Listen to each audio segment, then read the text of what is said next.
Rapid action ব্যাটালিয়নের বিরুদ্ধে গুম ও খুনের অভিযোগ নিয়ে মহাপরিচালক AKM শহীদুর রহমান ক্ষমা চাইলেন সরকার যে সিদ্ধান্ত গ্রহণ করবে সেটাই শিরোধার্য এবং ওয়াদা দিলেন র্যাব আর এমন অপরাধে জড়াবে না।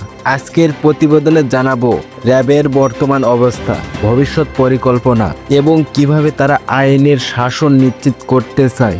বৃহস্পতিবার 12 ডিসেম্বর কাউরান বাজার র্যাব মিডিয়া সেন্টারে আয়োজিত সংবাদ সম্মেলনে র্যাবের মহাপরিচালক AKM শহীদুর রহমান বলেন, র্যাবের বিরুদ্ধে গুম ও খুনের অভিযোগ রয়েছে, যা নিয়ে তিনি দুঃখ প্রকাশ করেছেন।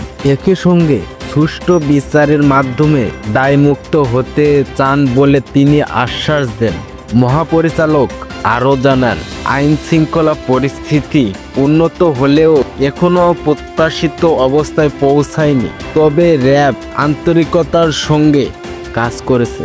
5 আগস্টের পর দেশে আইন শৃঙ্খলা পরিস্থিতি অবনতি ঘটেছিল, তবে র্যাব দ্রুতই তা নিয়ন্ত্রণে আনতে কাজ শুরু করে দেয়। র্যাবের মহাপরিচালক জানান, এ কাজ করতে গিয়ে র্যাবের 16 জন সদস্য চাঁদাবাজি, মাদক এবং ছিনতাইয়ের মতো অপরাধে জড়িয়ে পড়ে। তাদের বিরুদ্ধে ব্যবস্থা গ্রহণ করা হচ্ছে। তিনি আরও বলেন, আনসার বাহিনীর বিদ্রোহ, গার্মেন্টস সেক্টরে অস্থিরতা এবং পল্লী বিদ্যুৎ সমিতি কর্মবিরতির মতো চ্যালেঞ্জ মোকাবেলা করেছে র্যাব।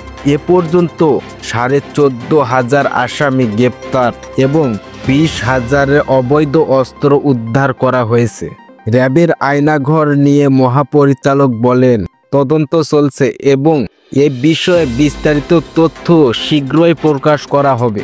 র্যাবের মহাপরিচালকের বক্তব্যে একটি স্পষ্ট কথা পাওয়া গেছে, অপরাধীদের বিরুদ্ধে কঠোর ব্যবস্থা নেওয়া হবে এবং র্যাব আইনের শাসন প্রতিষ্ঠায় কাজ করবে। তবে এসব প্রতিশ্রুতি কতটা কার্যকর হবে তা সময়ই বলে দেবে। আপনার মতামত জানাতে কমেন্ট